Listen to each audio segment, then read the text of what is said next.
Yeah, one tanindrazana rapgasy folo amby zato. Yeah, tirera lanitira solena maso ny tany gasy. Tsy anaiky zay fa hitondra anjara blika anatin'ny rap zay nana mafy. Satria be miseho mafy de be miafy. Vao maso ny any mpitsiriko hoe ny mpitondra mihitsy ny ratsy. Fa lina mampandrakisa fotsiny niatsy mandeha ny antsy. Sainy lany tontolony rehefa izy etsy be lasantsy de hoe mipamatsy. Manomboka lany vaty zany kafetsy. De la manitsy ndray mivoaketo fa hoe manao ny tsy mety. De mbola comptable sy tonga toko fitaka. Raisinareo faleovatena kaisa sainy tsy ritaka. Hitako fa vokolanga fokitsaka. Sambatra ondra malagasy sa fokotosika misy tambiny aviany apitany so ihany fa teto eto le karapy marina lefako andreo be bokotra. Reo fitroka pitetra tsy mamela ny arena ny gasy malasy ho ratsy tetika be fetsiketsehana mora mahazo. Miariary zao fa tombotsoan'olombitsy ny politika efa koponay le fika hoe kabary fampandrina trisany arena mity amanapitrisany efa tsy hitany feoan'ny vahoaka ty ambany mikikika. Ny vary 3 arivo ny kilao tsy mampaninina ny vola efa kilalao ampiana ihany alohany palitao.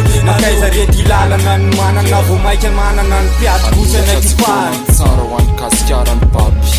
Haiko tsy vao efa mihitsy ny valopampiana amin'ny maha-olombelona. Miala tsintsy niara-niombona ny tantana fa niombona tsoratra. Ka tsy tsahatra ikozy tsy tsahatra noratra nohatra anatiny tsoratra. Anatsotra ny tanana fanana itsotra ny mariny. Fa tsy ehatra ny sandra ny tany tsy fiandanina fa fifamalina ny sona tonga. Tsy ehatra ny sandra ny tany tsy fiandanina fa fifamalina ny sona. De tsaina tsy azo elantsy tonga ambony seza feromanina amin'ny fitiavatena fa zay tonga eo to manapapahefany. Mameno ny posy no asany de tsy kopony bory veretiko azy kely ny tsikasiny mitaraina saodina faniny. Velary so de mevitra faratisiny madinika teo tonga teo hoe lamba saniny. Nefa nareo to miseho may amina taniny ka leo korotaniny. Ranoky ziraky mipena tonga motsika masony. Nandalo firifiry nefa teo fandrosona fisa fandrana no miseho. Niaratsena malagasy natakalo ny arena.